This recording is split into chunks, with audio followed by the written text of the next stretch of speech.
약속한 이 시간에 저희를 다시 부르셔서 주님의 명령에 기쁜 마음으로 순종하며 하나님 말씀 공부할 수 있도록 저에게 베풀어 주신 모든 은혜를 인해 진심으로 고맙고 감사합니다.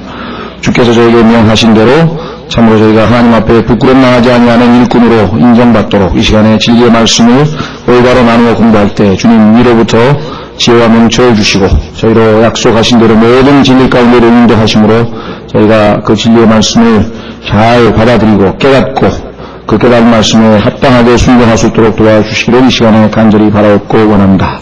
아들 한가들에게 지혜가 필요하고 또 주께서 약속하신 대로 위로부터 내려오는 순수한 지혜를 허락해 주실 뿐만 아니라 특히 사역을 맡기신 자에게 주님 위로부터 특별한 은혜와 또 주님 약속하신 대로 성령으로 충만케 채우셔서 주님의 사역을 감당할 수 있도록 운행하게 하시기를 이 시간 간절히 바라옵고 원합니다.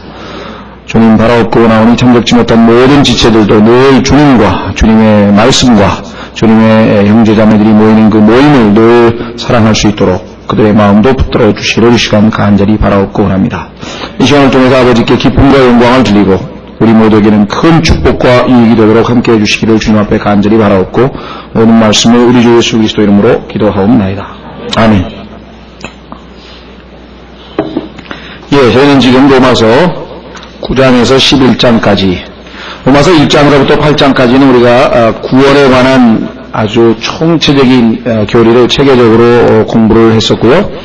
그 다음에 바로 정상적으로 하자면 12장에서 16장에 이르는 실제적인 생활에서의 그리스도인의 삶을 다뤄야 되는데 9장부터 11장까지는 하나님께서 예수 그리스도께서 오시기 전까지 주로 상대하셨던 그 이스라엘이라고 하는 민족, 구약에서 하나님께서 많은 약속들을 하셨고 그들에게 많은 것들을 지금 예언해 놓으셨는데 그와 같은 모든 것들은 어떻게 된 것인지 특히 이 교회 시대의 이방인들 또 교회 시대의 성도들 또 이스라엘이 지금 하나님의 다루심으로부터 지금 일시적으로 제껴놓은 상태, 그래서 이스라엘에 관한 모든 것들을 지금 다루고 있습니다. 그래서 교리적으로 보자면 성경을 처음부터 끝까지 다 훑어가는 아주 엄청난 분량이지만 저희가 이것을 다 한꺼번에 모든 주제를 아주 철저하게 뭐랄까요, 소진하는 건 아닙니다. exhaustive하게 다 다룰 수는 없고요. 그렇게 되면 성경 처음부터 끝까지 다 공부해야 되니까 그 주제와 관련 지어져서 이제 다루고 있는데 그래도 분량이 상당히 많습니다. 그래서 지금 로마서 10장 저희가 13절까지 지금 16절까지 와 있는데요. 로마서 9장은 이스라엘의 과거에 대해서 하나님께서 어떻게 다루셨는가, 10장은 이스라엘의 현재 교회 시대에는 지금 이스라엘의 상태는 어떠한가, 11장은 이스라엘이 결국은 미래에 하나님께서 약속하신 대로 모든 것을 회복하게 될 터인데 그 과정, 그 내용들을 지금 설명을 하고 있습니다. 로마서 10장은 하나님께서 어떻게 하나님의 의를 계시하셨고 그것을 이방인들은 어떻게 받아들였는데 유대인들은 지금 왜 받아들이지 아니하는가, 그 받아들이지 아니한, 그래서 교회 시대에 하나님의 축복의 대상으로서 일시적으로 제껴 놓아진 그 이스라엘의 상태에 대해서 지금 우리가 계속해서 공부를 하고 있습니다. 자, 그래서 로마서 10장 16절까지 우리가 지난번에 봤고요. 오늘 17절서부터 보는데 15절까지 봤고요. 저희가 오늘 16절서부터 볼 터인데 그 중에서 이 13절에 이는 누구든지 주의 이름을 부르는 자는 구원을 얻을 것이니라고 했던 그 유명한 말씀에 관련 구절들 좀 몇 개 찾아보려고 합니다.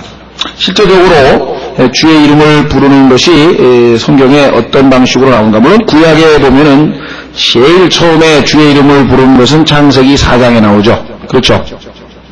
오늘 아마 기억하실 텐데요. 한번 확인해 보겠습니다.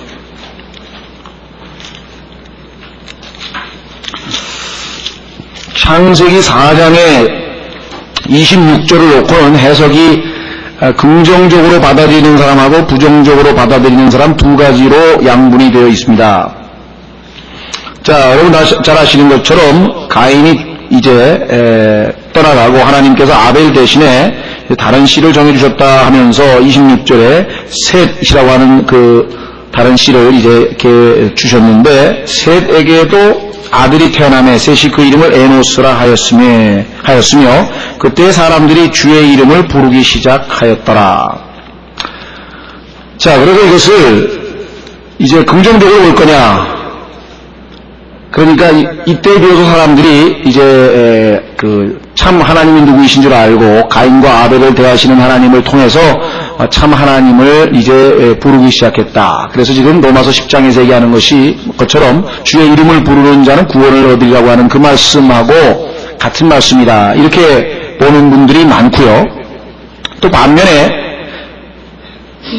갑자기 사람들이 지금 계속해서 노아의 홍수 때까지 사람들이 하나님으로부터 한 걸음씩 점점 멀어져서 결국은 지금 타락의 길로 가서 결국은 하나님이 심판하실 수밖에 없는 그런 타락의 과정 속에 있었는데 왜 갑자기 사람들이 주의 이름을 불렀을까?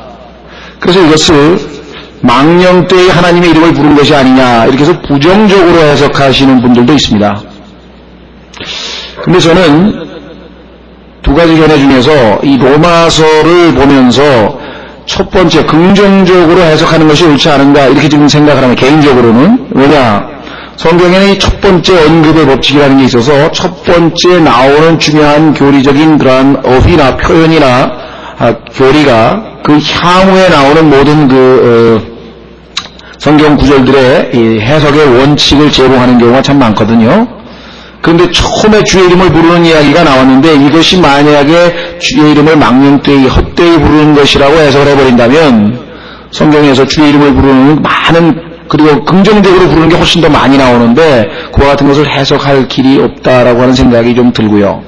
그래서 저는 이 셋이 아벨이 죽은 후 하나님께서 주신 아들이고 그래서 아담과 이브를 통해서 셋은 철저하게 이 하나님 앞에 나아가는 방법이 무엇인지를 잘 교육을 받았을 것이고 그래서 그 결과 셋과 셋의 아들들의 경우에는 상당히 아주 이 주님의 이름을 부르고 건전한 영적 계보를 이루다가 이게 한 걸음씩 결국은 타락해서 창세기 6장에 이른 것이 아닌가 이렇게 지금 추정을 합니다. 그러나 사람들 중에는 이때 부른 것은 아마 나쁜 의미에서 부정적인 의미에서 불렀다고 하는 그러한 유명한 주석가들도 많이 있습니다. 그렇기 때문에 제가 단정은 지을 수는 없는데요. 다만 창세기 10장에서 누구든지 주의 이름을 부르는 자는 구원을 얻는다고 한 것으로 봐서 창세기 4장이 첫 번째 언급이라고 하는 것을 우리가 관련 구절로 참아볼 수는 있겠죠.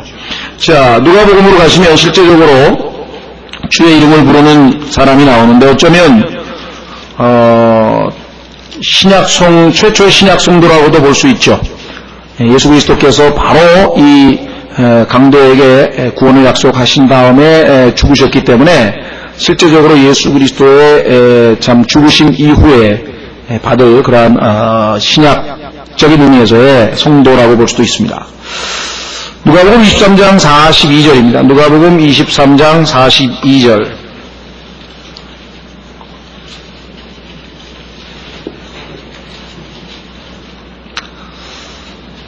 자, 두 강도 중에 한 사람이 이렇게 지금 이야기를 합니다. 예수님께 이르되 주여 주께서 주의 왕국으로 들어오실 때 나를 기억하옵소서 하니. 자, 예수 그리스도께 뭐라고 했습니까? 주여. 그래서 주의 이름을 불렀죠? 주루. 자, 주의 이름 하면 뜻은 여호와 임마누엘 이런 이름이 따로 있다는 게 아니라 주 자체가 이름이라고 말씀을 드렸습니다. 동격이라 그랬어요. The name of the Lord 하면은 주라고 하는 이름이에요. 마치 우리가 서울시 할 때 the city of Seoul 하면은 서울에 무슨 도시가 있다는 게 아니라 서울이 그렇죠? 도시인 것처럼 동격의 어부가 굉장히 많이 나오는데 여기서는 지금 그런 의미, 그래서 주라고 하는 이름을 지금 불렀죠? 주여라고 지금 불렀습니다.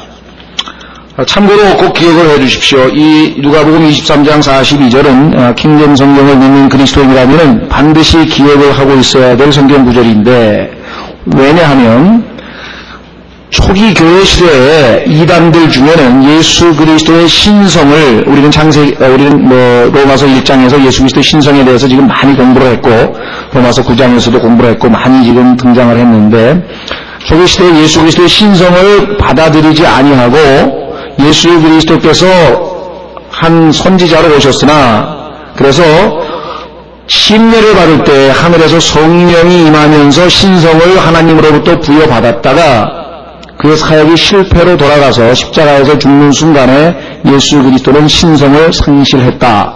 이렇게 가르치는 이단이 있습니다.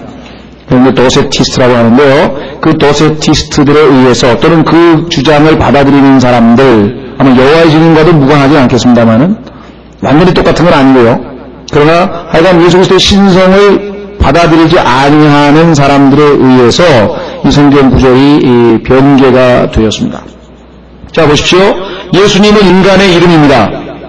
한 인간으로 이 땅에 태어난 분의 이름입니다. 그런데 그 예수님이라고 하는 이름을 가지고 계신 분이 누구냐? 바로 주님입니다. 구약의 여호와입니다. 그래서 주여라고 불렀어요. 엄청난 일이죠? 만약에 여러분들 지나가는 어떤 사람한테 어떤 한 인간을 두고 그분에게 여러분들이 주여라고 불렀으면 어떻게 되겠습니까? 우리나라에서 제일 높은 양반이 노무현 대통령인데 우리는 노무현 대통령한테도 주여라는 걸 하죠. 인간인데도 주여입니까? 그렇죠? 이제 엄청난 신앙 고백이라고 하는 사실을 우리가 알 수가 있죠. 그러니까 누구든지 주의 이름을 부르는 자는 구원을 얻는다는 얘기는 예수 그리스도의 신성을 받아들여야 된다는 얘기예요. 예수 그리스도의 신성을 받아들이지 아니하는 그러한 경우에는 구원을 받을 수가 없죠. 자, 그런데 이걸 어떻게 고쳤냐면요. 그에게 이르되, 예수님을 빼고 그에게 이르되 예수여 이렇게 고쳤어요. 그에게 이르되 예수여. 만약에 어떤 사람이 나한테 와서 그렇죠? 제 이름을 불렀어요. 김영균 씨. 그러면 저는 뭐라 그럽니까? 이상할 게 없죠. 그렇죠? 저에게 와가지고 김영균 씨. 예수님을 보고 그에게, 그 사람에게 예수여 하면은 이상할 게 없어요. 그런데 만약에 누군가가 저한테 와서 갑자기 주여 하고 부르면 제가 어떻게 되겠어요? 내가 왜 주니까 나는 인간인데. 근데 예수님께서는 그렇게 반박하신 것이 아니라 그 경배를, 그 주여라고 하는 어마어마한 호칭을 받아들이셨다는 것이죠.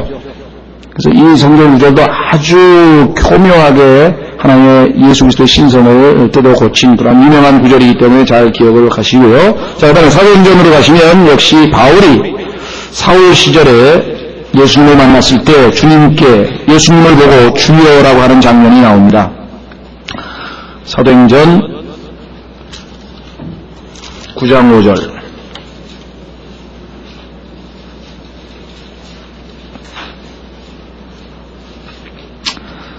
사도행전 9장 5절. 그가 이르되 바울이죠. 주여 누구시니까? 하니 주께서 이르시되 나는 내가 핍박하는 예수라. 예수님이 바로 주님이라고 하는 것 또 나왔죠 여기? 가시채찍을 걷어차기가 내게 고생이라 하시거늘. 이 구절은 개혁성경에 또 빠져 있습니다. 참 놀라운 거는요. 여기도 이제 바울이 구원받는 장면이고요. 아까는 강도가 구원받는 장면이고요.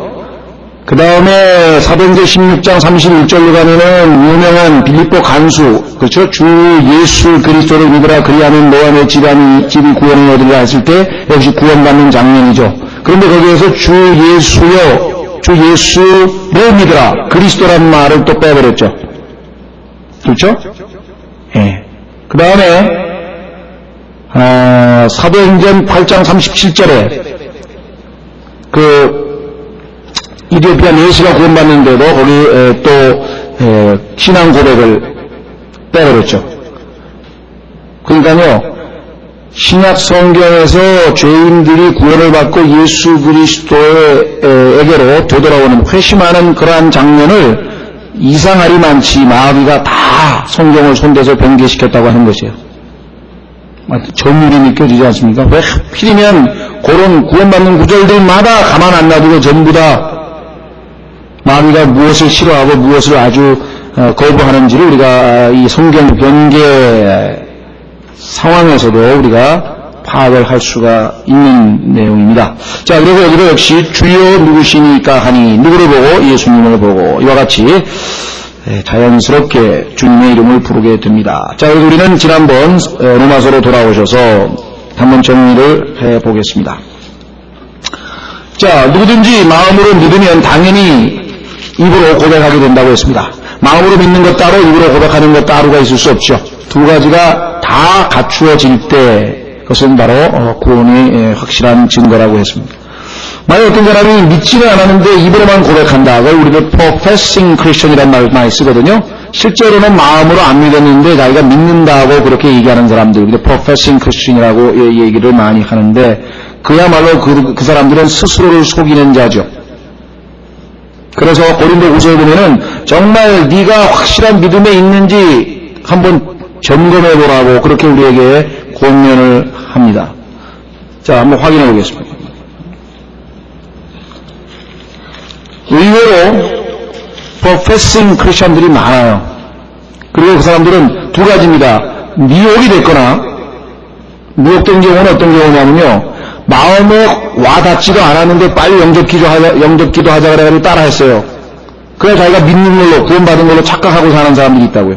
이런 경우가 아주 심각한 문제고 두 번째는 스스로를 속이는 경우도 있습니다. self-deception이라고 하는데요. 자, 고린도후서 13장 보십시오. 5절, 고린도후서 13장 5절. 우리가 뭐 다른 사람들을 함부로 이래라 저래라 할 수는 없지만 좀 유심히 관찰을 한 다음에 필요한 경우에는 어떤 방식으로든지 지혜롭게 도와줄 필요가 있습니다. 혹시 그렇죠? 그러나 우리가 또 그거는 신중하게 해야죠. 굉장히 조심스럽습니다. 우리가 잘못하면은 그 사람들의 개인적인 어떤 뭐랄까 이 자아를 또 상처낼 수도 있기 때문에 굉장히 신중하게 해야 되지만 그러나 만약에 의심이 가는 경우 이런 경우에는 하나님 말씀을 통해서 스스로 우리 한번 확인해보자. 그래서 지금 우리가 만든 전도지가 바로 당신은 거듭나셨습니까? 라고 하는 것은 교회를 다니는 분들 중에 거듭나지 않은 분들을 대상으로 지금 만든 전도지거든요. 그게. 예. 자, 고린도후서 13장 5절에 보시면 너희가 믿음 안에 있는지 너희 자신을 살펴보고 너희 자신을 입증하라. 예수 그리스도께서 너희 안에 계신 줄을 너희가 스스로 알지 못하느냐? 그렇지 않으면 너희는 버림받은 자니라. 심각한 얘기죠. 그렇죠? 자, 고린도 전서 15장에도 또 그와 같은 유사한 말씀이 있습니다. 고린도 전서 15장.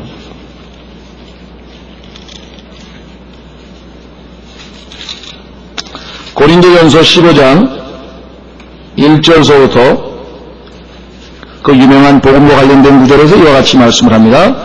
또한 형제들아 내가 너희에게 선포한 복음을 너희에게 밝히 알게 하노니 너희 역시 이 복음을 전해 받았으며 현재 그 가운데 서 있느니라. 그런데 만일 너희가 내가 선포한 것을 기억하고 헛되이 믿지 아니하였으면 또한 그 복음으로 구원을 받았느니라. 문제는 헛되이 믿은 사람들. 믿었는데 그게 실제적으로는 리얼리티가 없이 vanity, 헛된 것으로 끝나버리는 경우도 있다는 얘기예요. 우리는 잘 모르지만 마음을 우리가 잘 모르기 때문에 그래서 이와 같은 것을 점검하는 일종의 방식으로 야고보서를 비롯해서 뒷부분 우리가 일반 서신이 주로 그와 같은 것을 언급하고 있습니다. 올리시 좀 그렇죠. 자, 그래서 야고보서에서는 내가 구원받았다고 하는 것을 믿음의 행위로 사람들에게 보여줄 수 있어야 합니다. 행위. 아, 예수 그리스도를 믿고 행실이 의롭게 바뀌었구나라고 하는 행실로 우리가 입증이 되고요. 베드로전서와 후서에서 베드로전서 같은 경우에는 우리의 삶에 있어서 시련이 닥쳐왔을 때 믿음이 있는지 없는지를 우리가 테스팅해 볼 수가 있죠. 그래서 시련이 닥쳤을 때 우리가 어떤 사람들은 뭐 중병에 걸렸다, 무슨 암에 걸렸다, 아니면 사업이 쫓당망했다. 하나님이 계시긴 뭐가 계셔. 이제 안전히 내가 잘못 믿었구만. 이러고 그냥 손 털고 일어나는 사람 있죠. 한참 교회 잘 다니다가 그 사람들은 벌써 속에 믿음이 없다는 것을 그냥 들통이 난 거죠. 뿐만 아니라 요한일서를 통해서 요한일서 2서 3서에 보면은 증거를 뭘로 보여줄 수 있느냐? 형제 사랑으로 보여줄 수 있다. 하나님에게서 난 자는 하나님에게서 태어난 다른 그리스도인들도 사랑한다고. 왜? 형제니까, 같은 사랑을, 같은 하나님의 생명을 소유하고 있는 형제니까. 그렇죠? 구원받았는데 한 번도 그리스도인이 사랑스럽지 않더라. 이게 뭔가 좀 이상한 거 아니냐 이거죠. 그래서 결국은 그와 같은 증거가 없는 헛되게 믿은 사람들이 어디에 나오냐? 유다서에 나옵니다. 유다서는 그러니까 프로페싱만 하고 실제적으로는 믿지 않은 사람들에 대한 이야기가 나와 있습니다. 그만큼 우리가 이 믿음과 confession, 고백이라고 하는 것은 동시에 일어나는 것이지 한 가지만 일어나고 한 가지만 없는 건 있을 수가 없습니다. 그런데도 불구하고 우리의 사람의 속마음을 모르기 때문에 믿는다고 말은 하지만 실제적으로 안에 마음에 내용이 없는 경우, 반대로 믿기는 믿지만 고백을 하기는 하지만 그죠? 침례도 받았고 침례도 하나의 고백의 예죠. 자기가 예수 그리스도를 믿는다고 하는 사실을 인정을 하지만 떳떳하게 공개적으로 고백하는 것을 좀 꺼려하는 경우가 있겠죠. 그런 경우에는 이제 이것은 좀 표현이 좀 그렇습니다. 비겁한 거죠. 그렇죠? 사람들이 예수 믿는다는 걸 공개적으로 잘 드러내지 않는 경우, 주님께서는 뭐라고 말씀했냐면 사람들 앞에서 나를 시인하면, 고백하면 나도 사람들 앞에서 너를 시인할 것이다. 이렇게 지금 말씀한 것을 우리가 보게 됩니다. 자, 여러분, 내적으로 하나님이 우리의 믿음을 봅니다. 그리고 내가 입 다물고 고백 안 해도 당연히 하나님은 내 마음을 알기 때문에 믿음으로 의에 이를 수 있습니다. 그러나 사람들은 내가 입으로 고백해야 저 사람 예수 그리스도를 믿는구나라고 하는 것을 알 수가 있죠. 그렇죠? 그래서 마음은 inward, Godward, 하나님을 향해서 내적인 것이고, 고백은 manward, 사람들을 향해서 outward, 바깥으로 내보이는 내 믿음의 증거라. 이렇게 생각하시면 잘 이해가 되실 것입니다. 자, 여러분, 우리는 로마서 10장 정리해봅니다. 14절부터 16절까지, 지난번에 말씀을 15절까지, 복음의 순서는 어떻게 되느냐? 처음에 15절 거꾸로 올라간다 그랬죠? 좋은 일들의 반가운 소식, 첫 번째. 그러니까 우리가 가지고 있는 것이 무엇이냐? 좋은 거라는 것이에요. 그러니까 만약에 복음을 전하는데 나쁜 것만 얘기했다. 지옥에 가는 거하고 벌 받는 거하고 죄 지은 것만 얘기하면은 그건 절반만 얘기한 거고요. 반드시 우리에게는 그와 같은 죄인들을 사랑하시는 하나님과 그들을 위해서 십자가에 죽으신 하나님의 은혜를 알려서 하나님의 선하심, 로마서 2장에 나오죠. 하나님의 선하심을 반드시 증거해야 된다. 우리가 전하는 것은 좋은 것들이다. 그래서 여기 나와 있는 것처럼 반가운 소식이라고 하는 사실을 잊지 말아야 되겠고, 하나님께서 그것을 전하기 위해서 사람들을 보낸다. 그 보내면 그 보내심을 받은 자는 preach, 선포한다. 그러면은 사람들이 hear, 듣는다. 그것을 들으면 어떻게 된다? believe, 믿는다. 그러면 그 사람은 주의 이름을 부른다, 고백한다. 고백한다. 이와 같이 6단계에 걸쳐서 이게 간단하게 이루어지는 일이 결코 아닙니다. 교사는 일부 잘못된 사람들이 생각하는 것처럼 주의 이름을 부르는 자는 구원을 얻으리라. 그것만 뚝 따라가 아무나 붙잡고 빨리 주의 이름 한번 불러보라고, 주여 한번 따라 해보라고, 구원받는다고. 극단적인 예는 그래요. 극단적인 예는 그냥 주여만 따라하면 구원받는다고 여기 써있지 않느냐고. 주여라고 부르면 이 앞에 지금 나와 있는 거 다 생각하고요. 분명히 원하여서 믿지 아니하는 자를 어찌 부르리요. 그렇죠? 듣지 않고 어찌 믿으리요. 그렇죠? 선포하지 아니하고 어찌 들으리요. 보내심을 받지 않고 어찌 선포하리요. 그 다음에 뭐가 있어야 돼요? 좋은 소식들을 전하는 반가운 소식, 좋은 일들의 반가운 소식이 있어야 우리가 알맹이가 있어야 가는 거죠. 자, 그래서 이와 같은 과정을 좀 잘 기억하시기. 과거에 이 복음 전파로 인해서 여러 가지 오해들이 많이 빚어졌는데요. 우선 몇 가지만 좀 짚어보면요. 아마 여러분들이 복음을 전하시는 구령 훈련이라든가 이와 같은 것을 받으신 분들은 대부분 다 로마서의 대로, 로마서라 그래가지고 로마서를 딱 펼쳐서 착착착 성경 구조를 따라가면은 쫙 아주 복음을 효과적으로 전할 수 있다. 이것을 아주 많이 가리키고, 특히 우리 성장 8단계 만화에 보면은 그 로마서로 인해서 복음 전하는 좋은 방법이 나와 있습니다. 아주 어쩌면 가장 효과적인 방법이죠. 왜? 성경 구절을 직접 읽어주는 거니까. 네. 자, 대표적인 게 로마서의 길은 3장으로 가보죠. 한번 우리가 실질적으로 우리가 복음을 전한다고 가정을 해보고 로마 3장 10절. 이것은 기록된 바 의로운 사람은 없나니 단 한 사람도 없으며. 그래서 우리가 여러 가지 설명을 하면서 결국은 이걸 딱 보여주죠. 네, 의로운 사람은 아무도 없다. 그래서 23절로 가면은 모든 사람이 범죄하여 하나님의 영광에 이르지 못하더니, 이렇게 해서 그 복음을 듣는 그 상대방도 죄인이라고 하는 사실을 우리가 깨우쳐 주게 됩니다. 자, 6장으로 가서 6장 23절. 이는 죄 싹슨 사망이요 하나님의 선물은 예수 그리스도 우리 주를 통한 하나님의 영원한 생명이기 때문이니라. 사실 이 내용은요, 예수 그리스도를 믿지 않은 죄인에 대한 이야기가 아니고 믿는 그리스도인들이 만약에 죄를 계속 짓게 되면은 죽는다, 이 죄 삭서 사망이라고 하는 그 얘기에 사실 교리적으로는. 그러나 우리가 이런 게 복음 전할 때에는 둘째 사망으로 보통 해석을 해서 영원한 멸망 지옥에 가게 되고 영생을 얻는다라고 하는 그 대조를 시켜서 보통 이야기를 많이 하게 되죠. 그렇죠? 자, 그래서 이제 그 영생을 얻는 방법은 바로 이 예수 그리스도를 어떻게 하는 거다? 믿는 것이다. 로마서 10장으로 보통 갑니다. 보겠습니다. 로마서 10장 9절에서 10절. 그러므로 내가 만일 내 입으로 주 예수님을 시인하고 하나님께서 그분을 죽은 자들로부터 일으키신 것을 내 마음속으로 믿으면 구원을 받으리니 이는 사람이 마음으로 믿어 위에 이르고 입으로 시인하여 구원에 이르기 때문이니라. 그래서 마음으로 믿으십니까? 그러면 입으로 고백하십시오. 이렇게 해서 뭐 영접 기도를 시키던가 이렇게 보통 하는 경우가 있습니다. 근데 여기서 우리가 한 가지 더 추가했으면 바람직하겠다라고 하는 구절이 바로 10장 8절입니다. 왜냐? 핑계댈 수 없다고 하기 위해서. 10장 8절에 보시면 그러나 그것이 무엇을 말하느냐? 그 말씀이 내게 가까워 내 입에 있으면 내 마음에 있다 하였으니 곧 우리가 선포하는 믿음의 말씀이라. 다시 말하면 정보의 부재로 인해서 몰라서 안 믿는 사람은 없다는 것을 주지시켜줘야 돼요. 지금 듣고 있는 그 상대방이 하나님이 계신 것과 그분이 바로 이 땅에 오셔서 우리 죄를 대신해서 죽으신 분이라고 하는 것과 이와 같은 모든 사실들을 뭐예요?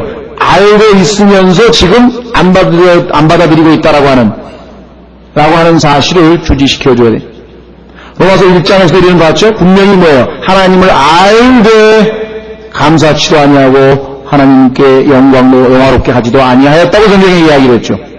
그래서 그 누구도 하나님 앞에 가서 핑계 댈 수 없다라고 하는 사실. 그걸 분명해.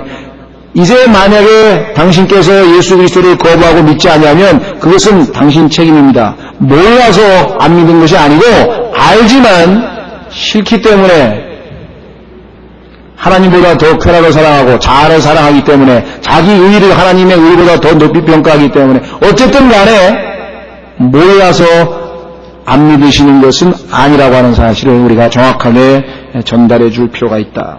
다만 우리가 실패하는 것은 무엇인가? 이 복음 전할 때 보면요, 대부분 그리스도인들이 아닌 사람들이 복음을 전해 듣고 하는 소리가 예수 그리스도를 믿는다고 하는 사람들 예의도 없습니까?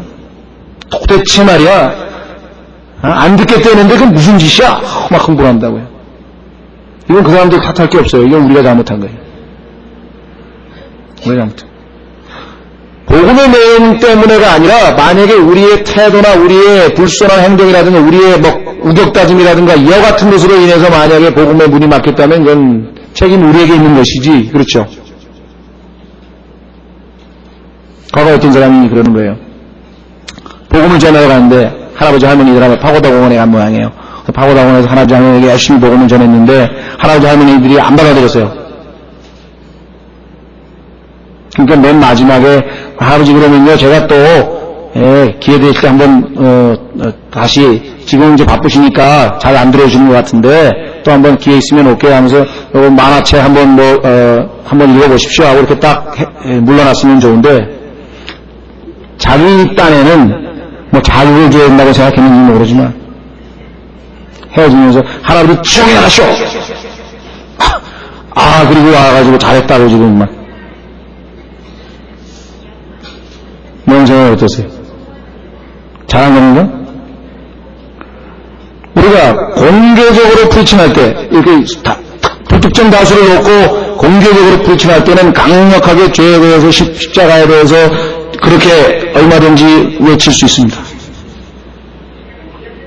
그렇죠? 그러나 개인적으로 대할 때는 그분을 뭐예요? 그 사람을 인격으로 대해야 되는 것이에요.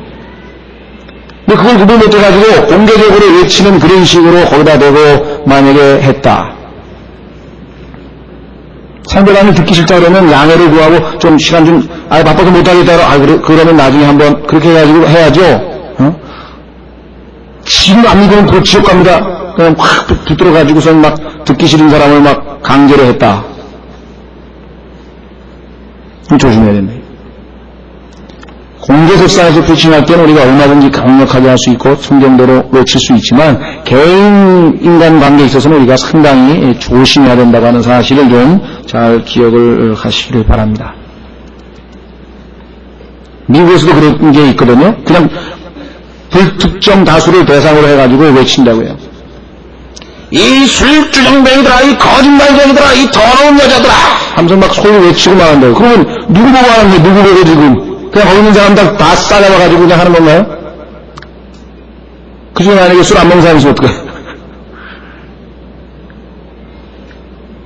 우리나라에도 아주 복음 엄청나게 아주 뜨겁게 잘 되는, 저는 그분들을 비판하는 건 아니에요. 그분들의 뭐랄까, 용기라 그럴까, 하여간 뭐 그런 거 굉장히 높이 평가합니다.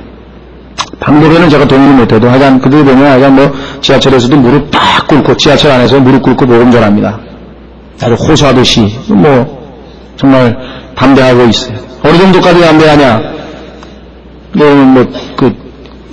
밤에 11시, 12시쯤 되면은 소위 말하면 러브텔인지 모텔인지 그런 데 가가지고, 가만한 자다! 하라면서 그냥 이거 외치는 거예요. 그럼 여관 집주인이 가만히 있겠습니까? 그래가지고 전화하면은 경찰서에 잡혀가는 거예요. 경찰차 타고 가면서, 뇌물 받아먹는 경찰아, 해결아! 감옥에 가서도요, 유치장에서도 계속 외치는 거예요. 무슨, 하여간, 회개하라. 나중에 그냥 대부분 보면은 한 2, 3일 감방에 갔다 오는 사람도 있고 귀찮아가지고 내보내는 경우, 그냥 가라고 그런 경우도 있고 제가 얘기를 들었는데, 그분들이 이제 아주 승리감에 도취돼서 항상 그래요. 그렇게 복음을 전파하고 오면은 이 세상 사람이 아니고 자기네들은 저 높은 곳에 붕 떠 있다 그러더라고요. 그래서 내가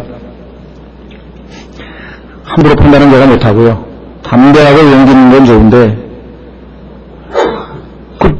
지적한 경찰관이 진짜 뇌물 받은 사람인지 안 받은 사람인지 어떻게 알아요? 만약에 이 사람이 깨끗하게 나름대로 한 사람이 얼마나 분노가 치밀겠어요. 확실하게 죄가 등거되 확실하지도 않은데 그렇게 막 싸잡아가지고 그런 식으로 해서 결국은 복음을 가로막는 경우도 얼마든지 있을 수 있다는 것입니다. 그러니까 우리가 정말 이거는 신중하고 조심스럽게 하지 않으면 안 된다. 저도 그런 복음 훈련에 많이 가서 배워오기도 하고 그런 걸 제가 들었습니다만, 어쨌거나 우리가 이 복음 전하는 데 있어서는 정말 담대하고 용기 있게 하되, 그러나 우리의 잘못된 태도나 행동으로 인해서 복음을 막아서는 안 되겠다. 자, 그래서 오늘 좀 이 복음 증거하는 것과 관련돼서도 복습을 했고요. 그러면 16절에서부터. 자, 16절에서부터 보시면은요, 21절까지 이스라엘이 복음을 거부했다라고 하는 내용이 나오는데요. 자, 우선 그러나 그들이 다 복음에 순종하지는 아니하였나니, 다 들었어요. 그렇죠? 열심히 전파하고 다 듣기는 들었는데 또 알고도 있는데 그러면 받아들였느냐 안 받아들였다는 얘기를 하는군요. 그러나 그들이 다 복음에 순종하지는 아니하였나니 이는 이사야가 이르기를 주여 우리가 전한 것을 누가 믿었나이까 하기 때문이니. 자, 이거 우리가 굉장히 중요한 사실을 하나 발견해내는데요. 복음의 순종이 뭐냐? 우리 우리나라에는 뭐 큰 교단은 아닌가만은 미국에서는 상당히 알려진 교단 중에 그리스도의 교회라고 하는 교단이 하나 있습니다. 그리스도의 교회.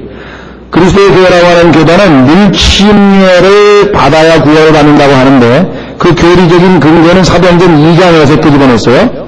사도행전 2장에 보면은 거기에 보면 이제 일시적으로 유대인들에게 증거된 그 일시적인 내용 중에 보면은 침례를 받아야 성령을 받는다는 얘기가 나오죠. 근데 그걸 교회 시대가 잘못 적용을 해가지고 그 구조로 인해서 침례를 안 받은 사람은 그걸 못 받았다 이렇게 얘기를 합니다. 그래서 그 사람들은 뭐라고 하냐면 복음에 순종하는 것이 무엇이냐 곧 침례를 받는 거다 이렇게 해석을 해요. 그런데 그 해석이 성경적이지 못하다고 하는 게 바로 거기에 나와 있죠. 뭐라고 했습니까? 이는 이사야가 말하기를 주여 우리가 전한 것을 누가 믿었나이까. 그러면 복음의 순종이라고 하는 것이 믿는 거라고 하는 것을 성경 자체가 스스로 해석하고 있죠. 그렇죠? 왜 이게 중요하냐면 특히 그 근본주의 진영에 있는 사람들은요 순종 나오면은 그저 율법의 행위 그렇죠? 그래서 그걸 그렇게는 구원 못 받는다 그렇게 연결을 갖다가 시켜요. 그러나 성경에 보면 복음의 순종이 있고요 믿음의 순종이 있고요 이게 다 뭐냐면 믿는 거예요. 자, 한번 확인해 보겠습니다. 로마서 6장. 그래서 그 순종이라고 하는 말만 나면 행위 구원을 떠올리는 그것은 잘못된 것이다. 로마서 6장에 보시면요. 17절. 로마서 6장 17절에 여러분과 제가 교리의 틀에 순종해서 죄로부터 해방받았다. 구원받았다고 합니다. 우리가 받아들인 교리의 틀은 우리가 아까 봤던 고린도전서 15장에 나오는 복음 아니에요? 자 보세요.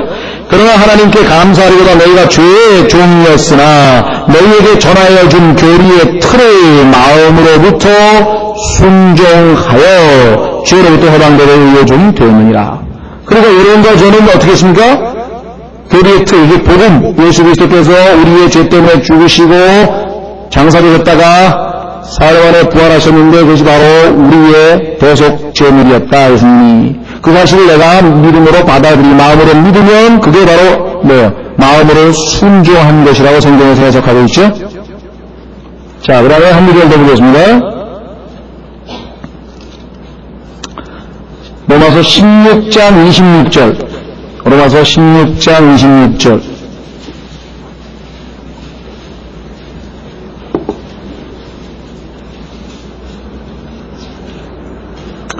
25절부터 보시면은요, 나의 복음과 예수 그리스도를 선포함에 따라 권능으로 너희를 굳게 세우실 분, 곧 세상이 시작된 이래로 지금까지 은밀히 감직되어 왔으나 이제는 밝히 드러났으며 영존하시는 하나님의 명령에 따라 대언자들의 성경 기록들을 통하여 믿음에 순종하게 하려고 모든 민족들에게 알려지게 되신 신비의 계시에 따라 권능으로 너희를 굳게 세우실 분. 자, 여기 보시면 성경 기록들을 통하여 믿음에 순종하게 하려고 했는데 이게 믿음에가 철자가 잘못된 겁니다. 믿음의입니다. 믿음의 순종. 그걸 보세요. 영어로는 맨 끝에 나오죠. The obedience of faith. 믿음이라고 하는 순종. 이게 본격이에요. 믿음하고 순종하고 같은 거예요. 믿음이라고 하는 순종. 똑같죠? 그러니까 순종이라고 하는 말이 항상 행위의 율법의 순종으로 인해서 어떤 자기의 선행으로 구원받는다고 하는 그런 얘기가 아니고 성경에 보면은 믿음의 순종, 믿음이라고 하는 순종이 있고 교리의 틀에 순종하는 게 있고 그래서 순종이 곧 믿음이라고 정의를 내려놓은 것이 바로 이 로마서 10장입니다.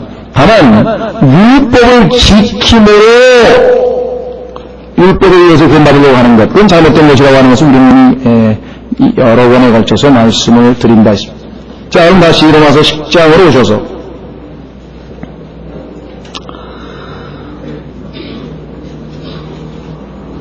17절. 그런즉 믿음은 들음에서 나며 들음은 하나님의 말씀에서 나느니라. 무슨 의미에서인지 모르지만 다른 성경들은 하나님 대신에 그리스도로 성경 구조를 또 바꿔 끼워놨습니다. 그리스도의 말씀이라고 되어 있는 건 잘못된 성경입니다. 하나님의 말씀이 하나님의 말씀.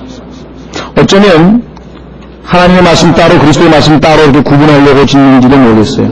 잘못된 것이며. 자, 그런즉 이거는 들음에서 나며 들음은 하나님의 말씀에서 나느니라. 그러나 내가 말하오니 그들이 듣지 못하였느냐?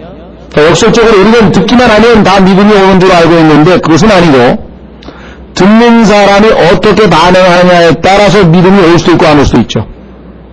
그렇죠? 듣는 사람이 accept 한다. believe라고 하는 동사. 우리가 하나님 말씀을 듣고 believe 하면 faith가 선물로 주어지는 것이고 reject 하면은 뭐예요? faith는 주어지지 아니하는 것이고 이 faith를 saving faith 구원하시는 믿음이라네. 우리를 구원해주는 믿음은 내가 말씀을 듣고 어떻게 반응하느냐에 따라서 나온다. 그래서 18절에 그들이 듣지 못하였느냐? 들었죠. 참으로 그렇지 아니하니 그것들의 소리가 온 땅에 퍼졌고 그것들의 말이 세상 끝까지 이르렀도다 하였느니라. 자, 성경을 인용을 했기 때문에 그것들이 도대체 무엇인지 여기 언급되어 있지 않죠.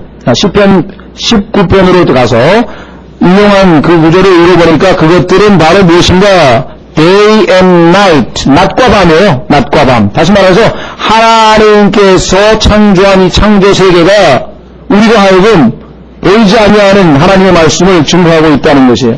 그게 바로 로마서 1장에서 하나님이 지으신 피조세계 만드신 것들을 통해서 우리가 다 하나님의 신격과 영원하신 능력을 안다고 했잖아요. 왜? 프리칭을 받아서 왜 들었으니까 눈으로 직접 이런 귀가 아니지만은 그렇죠? 그들의 음성을 들었다. 시편 19편 보시면은요. 직접 우리가 사용하는 육성은 아니죠. 그런 목소리로 들은 건 아니지만 그들이 외치는 음성이 있다고 성경에 말씀합니다. 보십시오. 시편 19편 1절 하늘들이 하나님의 영광을 밝히 드러내고 궁창이 그분의 손으로 행하시는 일을 나타내는도다. 낮은 낮에게 말하고 밤은 밤에게 지식을 배우니 말도 없고 언어도 없으며 그것들의 음성도 들리지 아니하나. 그렇죠? 실제적으로는 안 들리죠. 그러나 또 들려요. 자, 4절 그것들의 줄이 그것이 바로 2절의 낮과 밤이죠. 온 땅에 두루 나아가고 그것들의 말이 세상 끝까지 이르렀더라. 우리가 사람들이 사용하는 그런 육성의 음성은 아니지만 우리에게 뭔가 메시지를 전달하고 있다는 것이죠. 로마서 1장하고 똑같습니다. 그분께서 해를 위하여 하늘들 안에 장막을 세우시매 해는 자기 침소에서 나온 신랑 같고 말라기에 보니까 예수 그리스도께서 Son, S-U-N 그런데 그 S자는 대문자죠. 하늘에 있는 태양이 아니라 S-U-N, Son, 대문자 Son인데 그게 바로 신랑하고 같죠. 그래서 예수 그리스도께서 바로 여기에 등장하시는 겁니다. 자, 그러니까 시편 19편은 하나님이 만드신 피조 세계, 즉 만드신 것들이 우리에게 하나님의 말씀을 전해주고 있고 그 다음에 직접 예수 그리스도께서 이제 5절에 보시면 나타나시게 될 것이고 그 다음에 7절에서부터는 뭐예요? 하나님의 진짜 말씀, 기록된 말씀. 보세요. 7절의 율법, 8절의 법규, 증거, 명령 계속해서 하나님의 말씀이 나오죠. 그래서 시편 19편은 하나님께서 인간에게 자기 자신을 계시하는 방법을 다 총동원해놨어요. 자연계시, 특별계시, 말씀. 그 다음에 직접 하나님이 인간의 몸으로 나타나서 아예 보여주는 그러한 계시, 경건의 신비. 여기 다 나와있죠. 그만큼 하나님의 뜻은 무엇인가? 자기 자신을 인간에게 계시하여 주신 것, 알려주시는 것이에요. 그래서 인간이 그 하나님이 어떠한 신분인가를 알고 무릎 꿇고 영접해서 구원 얻고 자녀가 되고 아버지가 되고 사랑을 나누고 함께 식사하고 섬기고 닮아가고 하나님께서 원하는 게 그거예요. 인간 reject 계속해서 거부하고 있고 구원받은 하나님의 자녀들마저도 자기의 뭘 더 사랑해요? 하나님보다 쾌락을 더 사랑하고 성경에 써 있잖아요. 하나님보다 쾌락을 더 사랑하고 언제? 특히 마지막 때의 말세의 징조의 특징이 그거예요. 디모데후서 3장에 보면은 perilous time 위험한 때가 오는데 그게 마지막 날이에요. 마지막 날에는 위험한 때가 오는데 그 위험한 때의 첫 번째 징조가 뭔지 아십니까? 사람들이 자기를 사랑하고 그 얘기는 뭐예요? 첫 번째 가는 계명은 내 마음과 내 혼과 내 생각과 내 힘을 다하여 주 내 하나님을 사랑하라. 그리고 내 이웃을 내 몸과 같이 사랑하라. 자기 사랑에 대한 명령은 없어요, 성경에. 그거는 곧 노예가 되는 것이고, 그것은 곧 마귀의 노예가 되는 것이나 마찬가지예요. self-love. 이게 가장 끔찍한 일입니다. 요즘 보면 사람들이 자기 사랑에 대해서 엄청나게 많은 책들이 나오고요. 사이콜로지 보세요. 이제 심리학에 관련된 정신과가 전부 다 자기 사랑이에요. 자기 자신을 너무 나쁘게 생각하지 막 대단합니다 뭐 하고 막 그냥 요즘 막 자기 과시가 있죠. 자기 과시. 뭐 미스 코리아, 미스 타 코리아 그다음에 또 뭐가 있어요. 막 저 노래방에 옛날에는 쑥스러워서 뭐 부르라 그러면 아니에요. 저는 못 불러요. 그런데 요즘 막 소리 나가서 불러요. 어제는 갑자기 내가 뉴스를 보면서 아주 깜짝 놀랐는데요. 뭔 뉴스를 보니까, 뉴스가 아니고 뭔 프로그램인지 잘 모르겠어요. 하여간 뭔 프로그램인데, 사람들이 자기를 노출시키는 거를 막 자랑스럽게 해가지고 노출 패션이 뭐 유행이라 그러면서 막 술집에 가가지고, 이 술집에서 아무 말도 안 했는데 자기들끼리 막 나가서 막 옷을 벗고 자기의 그 모습을 보여주는 그게 유행이라는 거예요. 그 내가 시대가 너무 뒤떨어졌나 보다. 그리고 어제 이런 게 다 있었나. 그러면서도 성경적으로 고개가 그런 거지. 자, 그래서 로마서 10장으로 다시 돌아옵니다.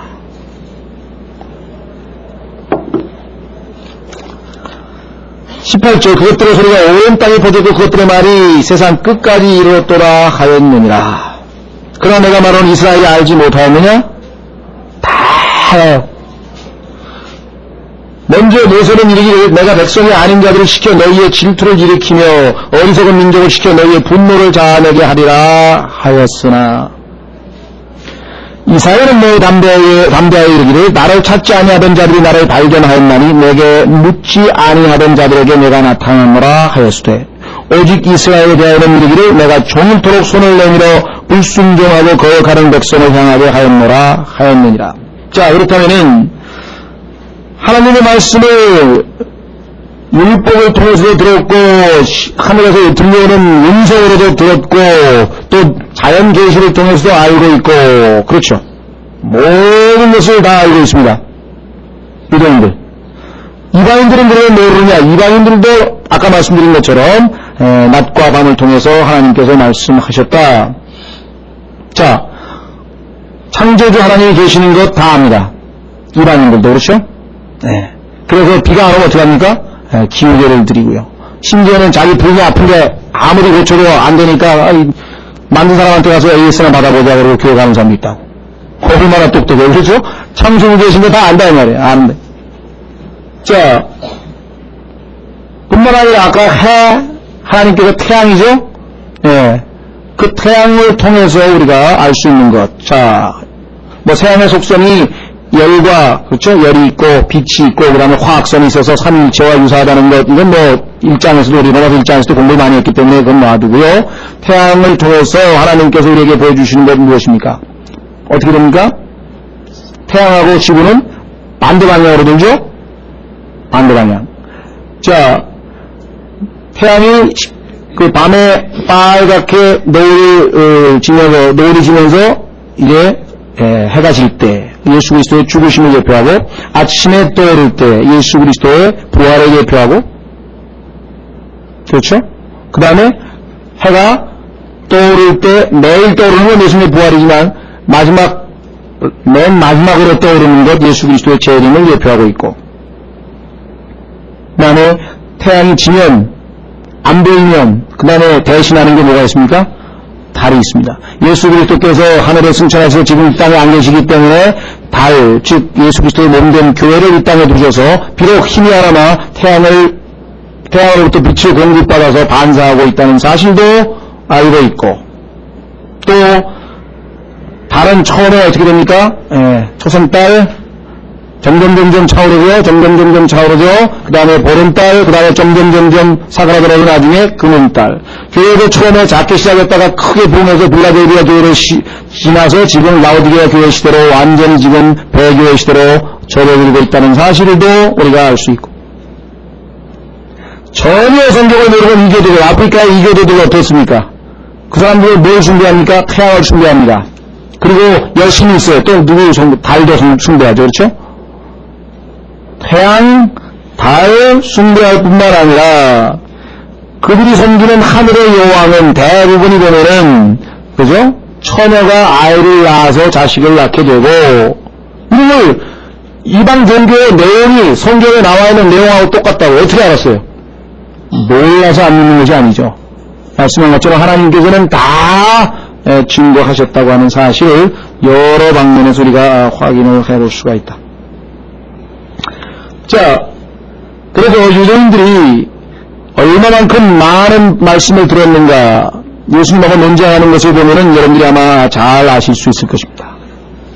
예수님께서 계속해서 말씀하는데 귀를 막고 막 안 들으니까 할 수 없이 예수님께서 뭐라고 말씀하시는 거 아니? 마태복음 13장 2절에 들을 귀 있는 자는 들을지어다. 그 다음에 듣기는 들어도 깨닫지 못하고 이런 말씀도 하셨고요. 그들은 듣기에 둔한 자들이라 dull of hearing이라고 해서 유대인들에 대해서 질책하는 장면이 나오죠. 그렇죠? 그러니까 여기 나와 있는 것처럼 듣지 못하느냐 18절 들었어요. 알지 못하느냐 19절 알아요. 그럼에도 불구하고 완악한 마음으로 계속해서 거부하고 있는 이스라엘의 모습에 대해서 성경은 말씀합니다. 심지어는 21절에 보면은 어떻게 되느냐 온종일 손을 내밀고 이스라엘아 돌아오라. 마치 예수 그리스도께서 예루살렘을 바라보시면서 우시고 마치 암탉처럼 새끼를 품기 위해서 그 새끼들과 하여금 돌아오게끔 그렇게 우셨던 것처럼 하나님께서도 온종일 실제로 한번 문자적으로 한번 생각해 보세요. 여러분들 예수 그리스도를 아침 일찍 만난 사람 누가 있습니까? 성경에 보면 나오죠. 그렇죠?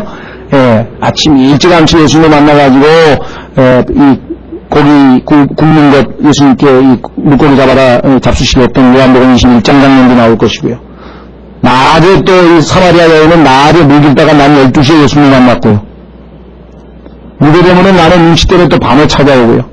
나는 온종일 소에 걸리고 누구든지 이스라엘 백성들 찾아오도록 구원받도록 그렇게 기회를 제공하시는 것을 아마 성경을 통해서 아마 보실 겁니다.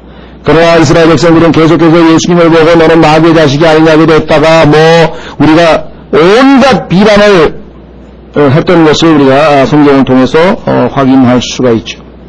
자, 그래서 결국은 하나님께서 이들을 어떻게 하나님 품으로 돌아오게 해야 되겠는데, 즉 남편을 버리고 집 나가버린 이 타락한 여인이지만 아내지만 하나님께서 그 아내로 하여금 다시 남편에게로 돌아오게 하는 방법이 있는데 그것은 뭐냐?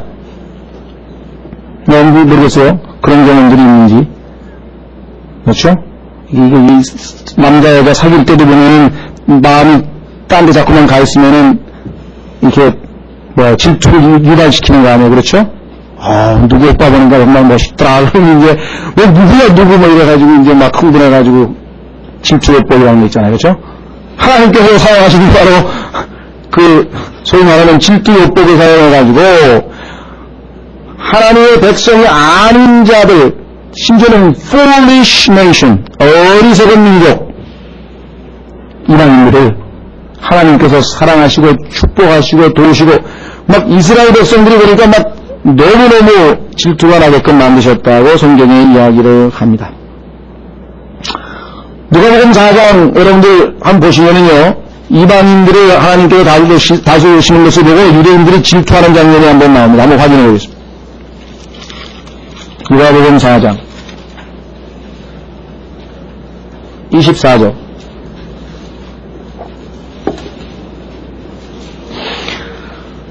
하도 이스라엘이 말을 안 들으니까 이스라엘이 제일 싫어하는 이방인들에 대해서 하나님께서 축복하신 얘기를 예수님이 꺼내니까 막 더 흥분해가지고 막 이스라엘 사람들이 어쩔 줄을 모르는. 자, 누가복음 4장 25절에 보시면 오직 내가 너에게 진실을 말하는 엘리야 시대에 3년 6개월 동안 하늘이 닫혀 온 땅에 두루 큰 기근이 들었을 때 이스라엘의 과부가 많이 있었으되, 근데 하나님께서 그들을 살려주지 않았어요. 다 굶어 죽었는데 엘리야가 그중 아무에게도 보내심을 받지 않았고 오직 시돈의 여시 사렙다에 사는 한 과부에게만 보내심을 받았으며, 시돈 이방인의 도시예요. 이방 여인 한 사람에게 하나님의 선지자를 보내가지고 특별히 축복을 주셨다. 왜 그러실까요? 예수님께서 질투를 유발하고 계신 것이에요. 이스라엘이 지금 막 흥분하기 시작하는 거예요. 유대인, 이방인 얘기 왜 또 꺼내냐고, 왜 또 꺼내냐고, 지금 흥분하고 있죠? 자, 그 다음에 예수님 또 무슨 말 하셨나 보세요.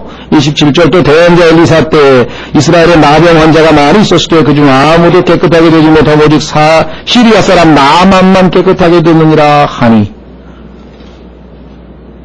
아니, 이스라엘에 그렇게 많은 나병 환자는 하나도 안 고쳐주셨는데 이방 왕국의 장군 하나를 한 명만 하나님께서 선지자를 통해서 고쳐주셨다. 그러면 이스라엘이 어떻게 되겠습니까? 여러분들 질투가 일어나기 전의 상황은 뭐예요? 화죠, 화가 나는 거죠. 그래서 28절에 회당에 있는 사람들이 다 이 말을 듣고 다 진노가 가득하여. 이거 지금 반응 가면 나온 거예요. 자, 그렇게 해서 질투가 생겼으면 어떻게 해야 됩니까, 사실은? 우리도 축복을 달라고, 우리도 고쳐달라고, 뭐 이렇게 나오면은 정말 마음 상태가 건강한 건데, 그게 아니고 막 예수님을 지금 죽이려고 했다. 자, 바울도 한번 보세요. 유대인과 이방인, 이거 정말 이해를 잘 하셔야 됩니다. 지금 우리가 성경에서 나오는 그것과 실제적으로 상황이 얼마만큼까지 갔을까 하면 우리가 추적을 합니다. 자, 사도행전 22장에 보시면 바울이 복음을 전하는데, 바울이 이제 사도행전 22장 21절에서 23절입니다.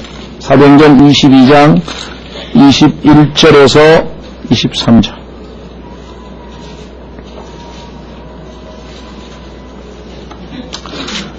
자, 사도행전 22장 21절 보시면요, 바울이 지금 쭉 말씀을 증거하다가 이 자들에게 왜 이방인 얘기를 했을까? 오늘 로마서 10장과 11장을 공부해보면 바울이 의도적으로 이들을 뭐예요? 질투나게 만들어서 그들로 하여금 하나님 품으로 돌아오게 해서 구원받게 하려고. 바울은 지금 계산하고 있는 거죠. 그래서 지금 21절에 그분께서 또 내게 이르시되 떠나라, 이는 내가 너를 여기서 멀리 이방인들에게로 보낼 것임이라 하였느니라. 너희는 복음을 받을 자격이 없어. 왜? 마음을 꽉 닫아버리고 있으니까. 그리고 하나님께서 나를 보고 주님께서 이방인들에게 가서 복음 전하라 그러니까 막 어떻게 했습니까? 여기 또 흥분해가지고 22절 그들이 이 말까지 듣다가 그 얘기 나올 때까지는 잘 듣고 있었어요. 바울이 지금 설교하는 내용을 잘 듣고 있었는데 이방인 얘기가 나오니까 막 소리를 높여주고 이런 놈은 이 땅에서 없어. 우리가 그를 살려두는 것은 마땅치 아니하다 하여. 이렇게 지금. 그리고 이방인과 유대인의 관계를 한번 좀 생각을 해 보십시오. 반면에 요한복음 보세요. 12장 20절. 요한복음 12장에 보면은 이방인들의 경우에는 예수 그리스도를 찾아와서 말씀을 듣고자 하는 그런 마음들이 있었다는 것을 보게 됩니다. 요한복음 12장 20절. 그 명절에 경배하러 올라온 사람들 가운데 그리스 사람이 몇 있더라. 그러므로 이들이 갈릴리 벳세다 사람 빌립에게 가서 청하이르되 선생님 우리가 예수님을 뵙고자 하나이다 하니 빌립이 안드레에게 가서 말하고 다시 안드레와 빌립이 예수님께 아뢰니라. 있잖아요, 그죠? 요즘에도 보면은 노무현 대통령 한번 만나고 싶습니다 그러면 처음에 누구한테 가야 됩니까? 열린우리당 누구한테 가가지고, 그 사람들이 또 문상한테 가가지고, 문상 씨가 또 어떻게 측근을 통해서 이렇게 해가지고 이제 만나듯이, 그렇게까지 해서 예수님을 뵙고 싶어 했던 이방인의 모습. 그 다음에 찾지 않겠습니다. 고넬료, 사도행전 10장에 보면 고넬료가 얼마나 간절하게 베드로를 시켜서 복음을 듣기 위해서 보냈는가. 그렇죠? 그래서 하나님께서 이방인들을 통해서 유대인들을 질투나게 만들어서 그들로 하여금 이제 하나님 품으로 돌아오게 한다고 하는 이 놀라운 진리가 바로 19절에 나와 있는데 이것이 바로 11장에도 같은 내용이 나옵니다. 한번 확인해 보겠습니다. 11장 11절 로마서 11장 11절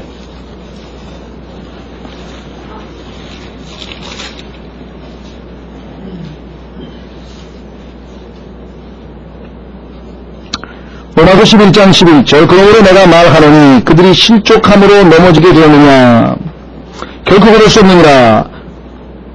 넘어진다는 얘기는 이제 다 완전히 자빠져서 끝난 거냐, 유대인들은 더 이상 아무런 기회가 없느냐, 회복 불능이냐, 그 얘기 아니라는 얘기죠. 왜냐, 오히려 그들의 넘어짐을 통하여 구원이 이방인들에게 이르렀으니. 자, 하나님의 지혜가 얼마만큼 놀라운가를 나중에 바울이 감탄하는데요. 그게 뭐냐, 이방인들은 아까도 봤지만 유대인과는 상극입니다. 유대인들은 이방인들 아예 개, 돼지로 치려고 인간 취급을 안 했어요. 그런데 항상 유대인과 함께 하셨던, 축복하셨던 그 하나님이 축복의 통로가 이방인들이 넘어가다 보니까 유대인으로서는 견딜 수가 없는 거죠. 그래서 유대인들을 자극해서 하나님 품으로 돌아오겠다. 그래서 여기 보시면은 이것은 그들로 하여금 질투하게 하려 함이니라. 14절, 13절, 14절에 보면 바울이 복음 증거하는 일을 굉장히 귀중하게 여겼다. 얼핏 보면은 이방인들도 사랑했구나. 바울은 유대인인데 이방인들까지 사랑했구나. 이렇게 생각할지 모르지만 속마음은 따로 있었어요. 이방인의 사도로서 열심히 복음을 전한 목적이 뭐냐? 이방인들을 축복하시는 하나님의 복을 유대인들 질투에게 돌아오게 하려고 했다고 성경에 써놨어요. 바울의 속마음 보세요. 한번 보세요. 13절. 내가 이방인들인 너에게 말하노라. 내가 이방인들의 사도인 만큼 내 직분을 자랑스럽게 여기나니. 왜? 14절. 이것은 어찌하든지 내 살붙인 그들을 자극하여 경쟁하게 함으로 그들 가운데 얼마를 구원하려 함이라. 이게 바울의 속마음이죠. 그렇죠? 자, 그래서 우리는 로마서 10장까지 살펴보았습니다. 좀 쉬었다가 내려가서 이스라엘의 미래 예언에 해당되는 부분이죠. 11장 살피겠습니다.